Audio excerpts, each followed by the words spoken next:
Todo mundo tomou um cafezinho. Vocês entram, vai entrando quem está chegando, não repara a bagunça. Já foi em casa de brasileiro? Casa de brasileiro é assim, você entrou, a casa tá um brinco, se esmerou, tá tudo em ordem.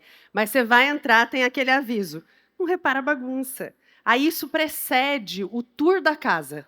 Você vai levar, todos os cômodos, até na lavanderia ele vai te levar, entendeu? E aí, nesse tour, você vai descobrir uma coisa que a civilização brasileira inventou, que é a roupinha do eletrodoméstico. Vai ter roupinha no botijão de gás, no liquidificador, até no negócio do banheiro, assim, vai ter roupinha feita de crochê. Que mané casa aesthetics. A gente gosta é de biquinho no pano de prato. Entendeu? É verdade. E aí o cara vai dizer, ou a pessoa vai dizer, ah, não, repara a bagunça, mas fez um negocinho para te servir, uma cuca, um chineque, um cafezinho, é ou não é? Uma falsa modéstia só. Mas não é só aí que tem falsa modéstia no brasileiro, porque brasileiro não dá presente, dá uma lembrancinha, justamente. Uma falsa modéstia incrível. O cara foi lá, te deu um presente bom, mas está dizendo isso.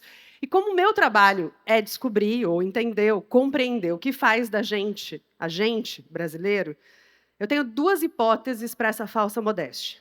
A primeira é boa, que é o vínculo. A gente gosta de se aproximar dos outros, mais do que nos distanciar dos outros. Então, em vez de dizer, comprei um baita presente para você, minha casa está toda organizada, a gente o quê? Cria o vínculo, se aproxima. Mas daí você tem a segunda hipótese, que para mim é a mais grave de todas, que é o brasileiro tem uma dificuldade enorme de reconhecer o próprio valor. E isso se dá nessas miudezas, mas também se dá, por exemplo, enquanto a gente, enquanto sociedade, tem tecnologias de inovação para solucionar problemas, e a gente chama de gambiarra, de jeitinho brasileiro. Bom, como eu vim aqui falar do Brasil, eu acho importante falar a partir de que Brasil eu falo. Sou jornalista de formação e comecei com 17 anos numa rádio de cultura brasileira em Curitiba, que é a minha cidade natal. E, naquela época, me aparecia muita gente para entrevistar grandes nomes da cultura brasileira. Pré-internet, eu ia na biblioteca, como faziam os astecas, para fazer pesquisa, para poder falar sobre, com e de Brasil. Eu entendi que eu precisava me aprofundar mais. E aí eu fui fazer 2 mestrados, um aqui no Brasil, em cultura brasileira, e um fora daqui, em políticas culturais voltadas à identidade, em Londres. E aí, quando a gente retorna para o Brasil, meu marido tem a brilhante ideia de abrir um bar, que é junto com uma galeria de arte e tal, e eu, jornalista, fui lá entender o que estava acontecendo com a coquetelaria no Brasil.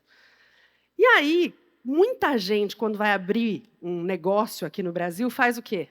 Vai para fora, para fazer pesquisa de tendências. Aí vai todo mundo para o mesmo lugar, e aí volta e cria o mesmo tipo de lugar. Que daí tudo se parece, que não se parece com nada, que podia estar em qualquer lugar, que não tem nem personalidade, nem autoria, enfim.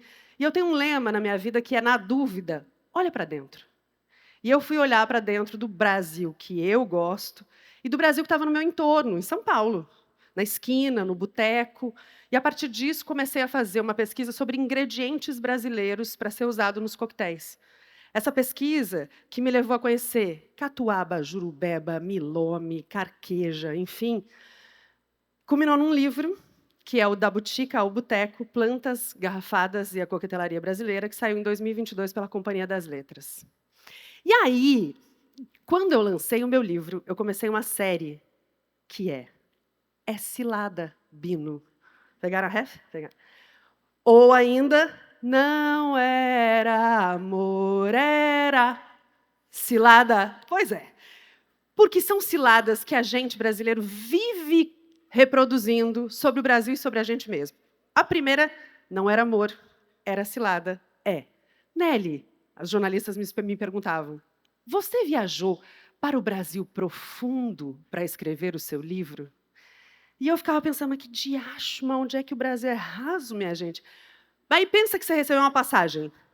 Você não sabe se é de avião, jegue, barco, ônibus, enfim. Tá lá. Brasil profundo. Para onde é que você acha que você vai? Pensa um minutinho. Quero saber quem pensou aqui, ó. Serra do Rio do Rastro, Pomerode, Farol de Santa Marta. Não. Você pensou longe. O Brasil profundo é sempre longe, entendeu? Assim como o Brasil regional, que vocês sabem que aqui em Santa Catarina, para quem está no Sudeste, vocês são regional. Aí vocês acham que quem está no Nordeste é regional. O Nordeste acha que quem está no Norte é regional. E eu fico pensando, quem é que botou isso na nossa cabeça? Como é que essas construções sobre o Brasil foram feitas e por que a gente cai na cilada, porque não é amor, de reproduzir isso o tempo inteiro? Segundo, não era amor, era cilada, é o Brasil exótico. Sim, porque os ingredientes que eu usavam eram muito exótico. Só que exótico, eu ficava pensando, pela gramática mesmo assim, é o que vem de fora. E por que cargas d'água a gente brasileiro acha que exótico é o que está aqui dentro? Então, catuaba, carqueja, jurubeba é exótico? E o que é lixi, pistache? Entendeu? E aí, assim, a comida do Mato Grosso é muito exótica, da Bahia também. Percebe que é uma coisa um tiquinho colonizada, a mente da gente, assim, só um pouquinho? Terceiro, não era amor, era cilada, ou é cilada bino, que é o Brasil tropical, abençoado por Deus e bonito. Todo mundo cantando, por natureza. Só que aí, minha gente, tropical, jura? Ali nos Pampas, onde faz frio. Ou lá na Caatinga, onde é semiárido, quase deserto. Ou no sertão, ou no interior. Quer dizer que só tem litoral tropical. E aí ainda, bonito por natureza, porque foi feito assim, ó, pá, dado. Ninguém precisou cuidar dessa natureza para ela ficar em pé. Entendeu? Não tem responsabilidade nenhuma de ninguém. É assim, abençoado por Deus. Vocês percebem por que eu chamo isso de cilada? Porque esses estereótipos, que nunca são neutros, mas sempre carregam uma narrativa de poder por trás deles, nos afastam de ter um olhar curioso, generoso e responsável sobre a diversidade e a pluralidade do Brasil. Em última instância, nos afastam da responsabilidade mesmo de ser brasileiro. Porque se é regional, não é meu, não é daqui. Porque se é exótico, é de fora, não é meu. Porque se é profundo, eu estou no raso e não vou. Percebem? A cilada, Bino. E agora, não sei se vocês devem ter percebido, todo mundo quer ser brasileiro. Afe Maria, vem a Dua Lipa. Ai, vamos dar um CPF para ela. Vem o Bruno Mars, que a gente chama de Bruninho Márcio. Bruninho já chegou, agora é Cristo Redentor tatuado no peito, cantando funk. E vamos dar um CPF para ele também, vamos abrir um guichê de CPF. Claro que todo mundo quer ser brasileiro, porque todo mundo quer só a delícia. É gostosinho vir para cá tomar água de coco, ficar na beira da praia. É ou não é? Mas e a responsabilidade? E a contrapartida? E vocês estão pensando que a gente não tinha que ter borogodó na mamadeira desde criança para ganhar CPF, minha gente? Entendeu? Mas aí, gente, não é só a celebridade, não. São marcas, campanhas, influenciadores que descobriram que o Brasil está tão desejável e lucrativo que estão botando um tiquinho de Brasil em todo lugar. Num conceito que eu venho chamando de Brasil washing. Vocês devem conhecer o greenwashing, que é aquela lavagem verde que uma empresa dá para fazer de conta que está interessada no meio ambiente. Daí tem o yellow and greenwashing, que é a lavagem verde e amarela. Mete um pouquinho de Brasil ali para pegar bem, bota um filtro de barro, um cachorro caramelo, bota ali, bota um sambinha, bota um verde e amarelo, vai ficar bom, vai vender, porque nós somos muitos, e nós damos joinha de montão, porque nós viramos um celeiro digital, além de tudo.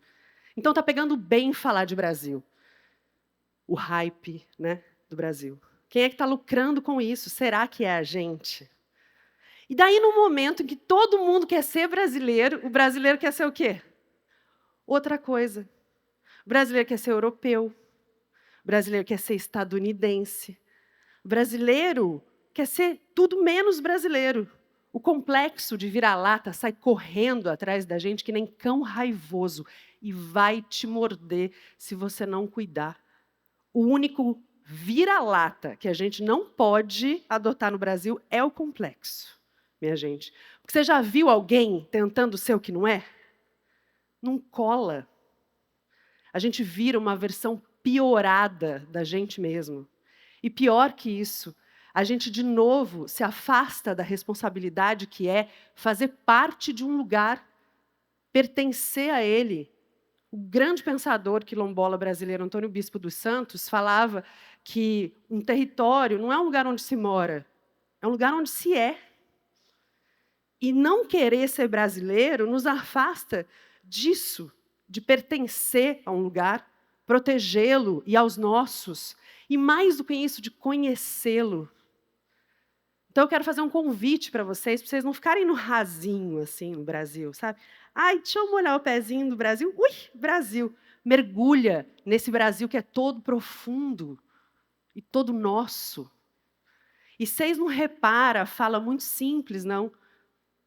É só uma lembrancinha da delícia e da responsabilidade que é ser brasileiro. Dessas miudezas potentes e enormes que nos unem, que faz com que a gente ria um do outro e se identifique, que faz com que a gente se lembre de onde a gente veio e por que a gente é do jeito que a gente é.